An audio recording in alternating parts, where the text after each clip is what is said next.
Great people, welcome to this show, Greatness Assure Show, brought by Isaac the Great. And I want to thank you for so much, actually, for subscribing, following up, and chatting, and the suggestions that you're making. I'm really appreciated for that. Thank you so much. Remember to like, comment, and subscribe if you are coming in for the first time. This is a place we inspire you and empower you. Right, today I'm talking on a very funny, interesting, sensitive, important topic. And it's a question. Where are our fathers?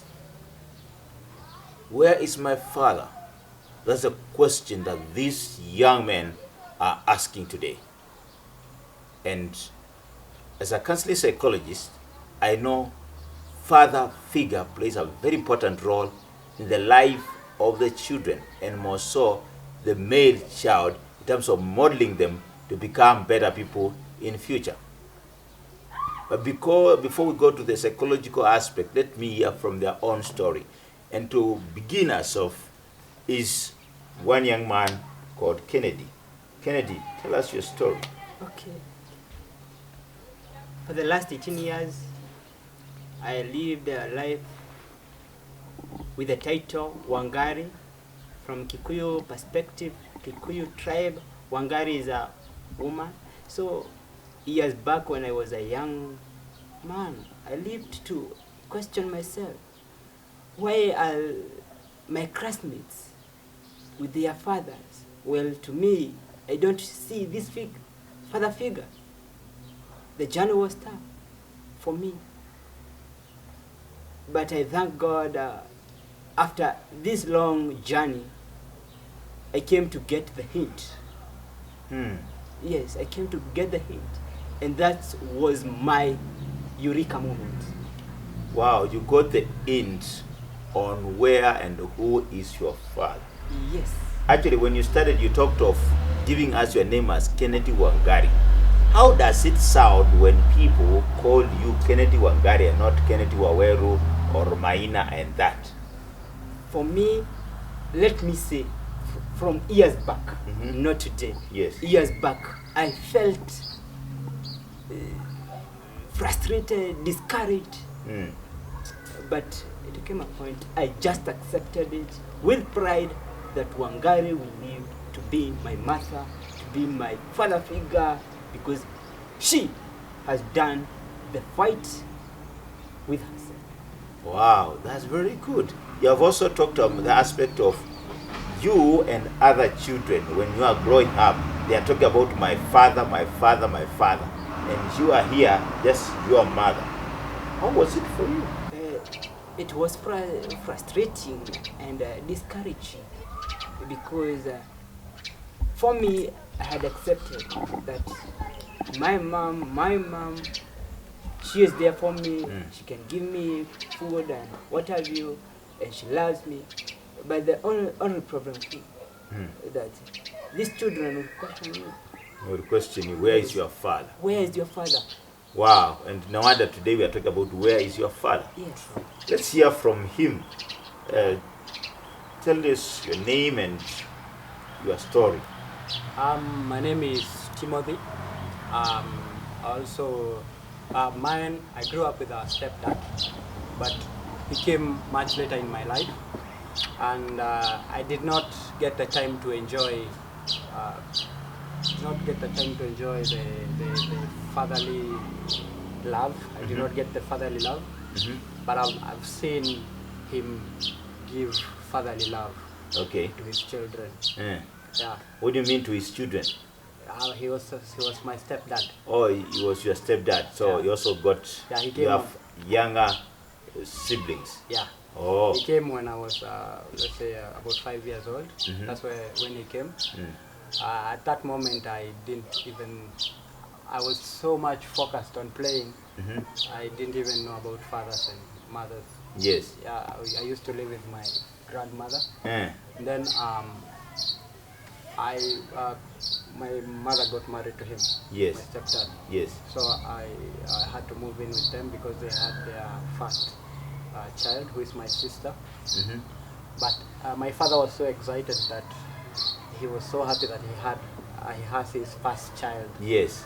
So he did not see me as a child, or even my mom. Yes. They did not give me that attention. Okay. And so I craved for it. Oh, you craved for it? Yeah, I used to crave for it. When you talk about father love, I could see it because I know my father loves my sister, and my mother loves my sister too. But me being there was like a distraction to them. You felt like you are a distraction to them? Yeah. So I had to pretend more. To be a good child, to pretend, but they all you being brought up in this family, and you know that this is not your biological father, you feel like other children are better than you. How did you cope up with that? I did not. I just learned from it, and it took away a big part of me. Because you see, let me put it this way: when there was this time that I wished to be loved the same, and then another thought came that maybe I was not supposed to be loved. I was just supposed to experience other people getting loved. Oh, yeah. Isn't that not depressing, if not stressful? So it was from my childhood. I put my life more into making other people happy and making them feel comfortable and happy and all that. But a big part of me would feel like I also need it. Okay, could that be having an issue, or what makes you, I know you as one of the funny guys around, and you get a lot of fun and comedy at some point. Was that a way of trying to cover up, and now it has ended up becoming a talent? No, that was my character. Yeah. It was my character all along, because no matter the situation, I just have to find something funny about it. There have to be something. So what is so funny with now you not having a biological father but a guardian? Now that one is not funny. You see?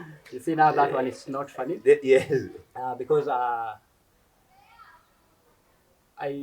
would even wish that there was this point of my life, I would wish that finally maybe I could meet my dad. Yes. That desire to meet your dad. That's one of the questions that I wanted to discuss today. Yeah. That desire to maybe look at the mirror and maybe see someone who looks like me, or maybe try to understand why I have this character of being funny and all. So I would have loved so much to meet my father and see if he has the same character trait. So you desire to meet your father. What about you, Kenneth? You at some point desire to meet your dad? Actually, Form 1, Form 2, it was in Class 7, Class 8, and Form 1. I had that desire. In fact, I would spend more than from Class 7, Class 8, Form 1 at least. I would have maybe laughed for 3 hours, thinking, imagining this father figure. How does he look? Oh. Do he have this kind of imagination? What does he, not even owning the properties, where does he stay? Is he slim like you? Is he brown? Yes. Yeah. Is he intelligent like you? Sure. So this thing disturbed me. Oh. Yeah. So now with this kind of upbringing, I'm trying to imagine now of the many baby daddies out there, men who give sperms to women and they produce children and they don't care to follow up on those children. What message would you tell such men? For me, from the life experience, it's tough. It's tough, and I can tell you, the man who is doing this thing, the God we serve, you can go out and help the disabled as a way of empathy to them. But deliberately ignoring your responsibility is not a fact of empathy. First, go empathize with your responsibility first. So you are reminding men, oh, such children out there, and they pretend to be very good people, and they had forgotten their responsibility. What about you, Timothy? I would say, I would tell the men out there that those children that you're living out there, they have the same topic or more difficult topic than us, and this is the pain that we are going through, and so I would urge the men who are living children without being catered for, leaving women with their pregnancies and they don't look after the kids. They are going a lot of things, so you should man up and take your responsibilities so that in future your son or your daughter can be proud of you rather than talking like us. Very good. Thank you so much for Timo. I have a very sensitive question to you. And you've mentioned before that you lost your dad, now your guardian dad, in the month of June this year. He has grown up without knowing his dad. And sometimes you have issues that you would wish to talk to a man. I guess as you grow up as an adolescent, as a teen, your body is changing, your voice is changing, your beards and all that. And maybe sometimes you get to wet dreams and you wonder what is happening with all this. There are some questions that you would wish to ask a male figure. What do you do in such a situation? What do you do in such a situation? Maybe you can begin. Okay. For me, I did not know. You did not know who to ask. Who to ask. I didn't even know what I'm feeling. I didn't even know what was going on. Yes.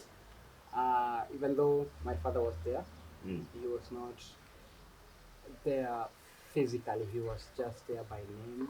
I will just say he's my father. He was there physically, but not fully there holistically to be there for you. To me, yes. But to the other children, his children, he looked at them and he would hear them very much. But for me, I did not know anything. And so after my high school, I started hustling outside here. Yes. And I got it tough. Because there is issues of ladies mostly. Yes. I don't know why I caught a lot of attentions with ladies back then, but I didn't know what to do with that attention.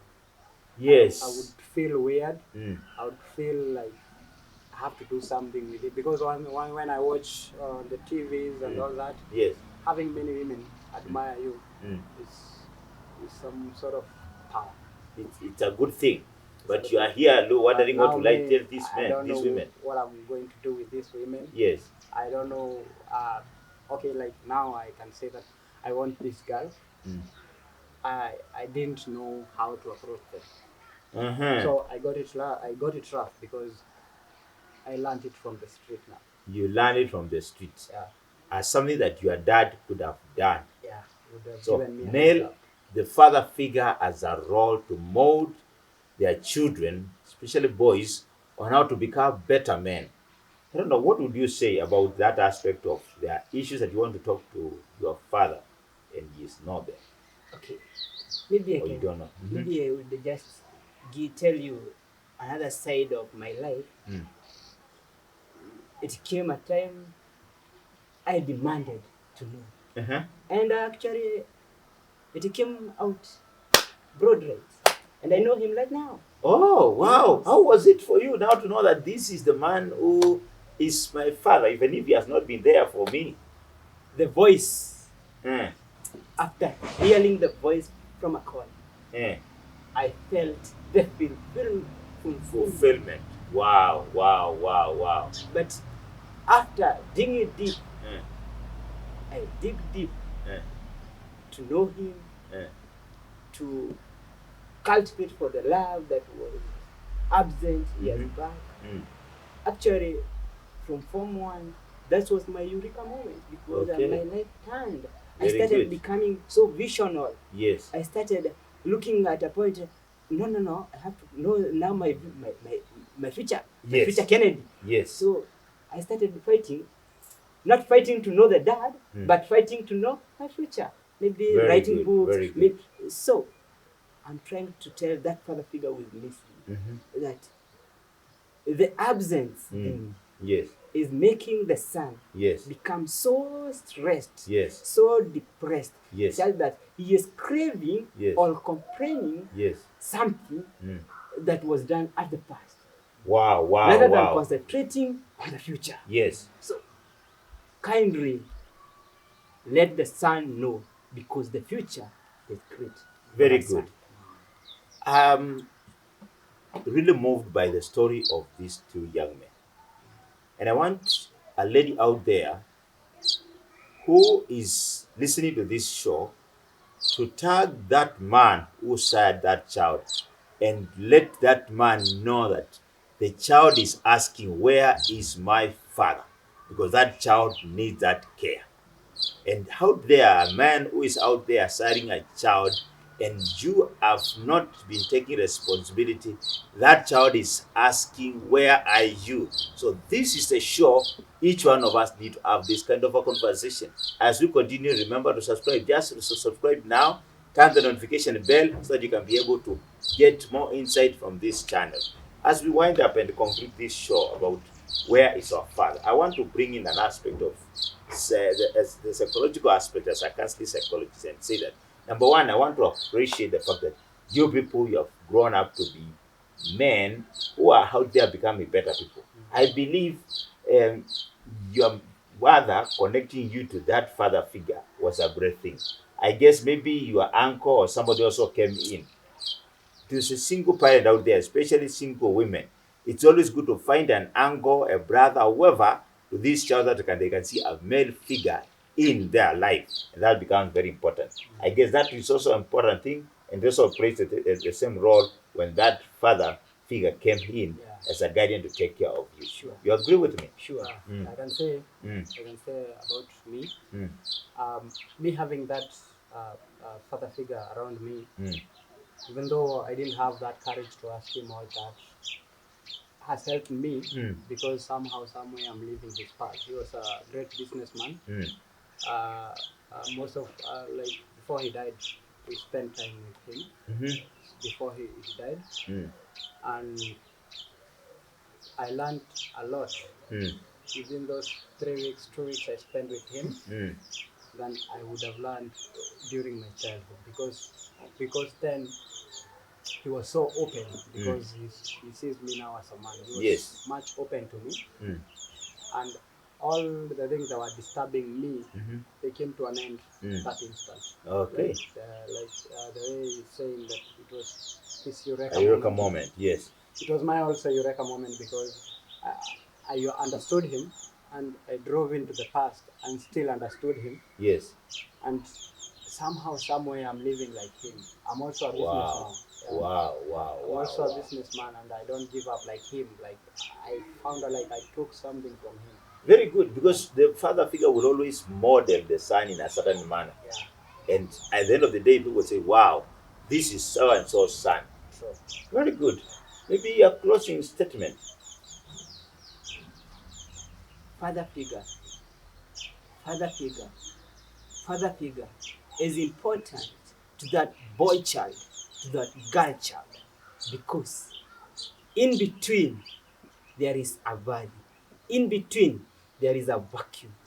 Kindly, if you come on board, you feel that vacuum, and the child and the kid and the youth starts admiring the future. The future is great for that child. Thank you so much. Thank you so much. Thank you so much. Thank you for tuning in to this show. More topics to be discussed. Next, we are talking about the boy child manenos. Boy child manenos. So, see you the next show. Subscribe, get notification. I'll be able to contact you more. Thank you.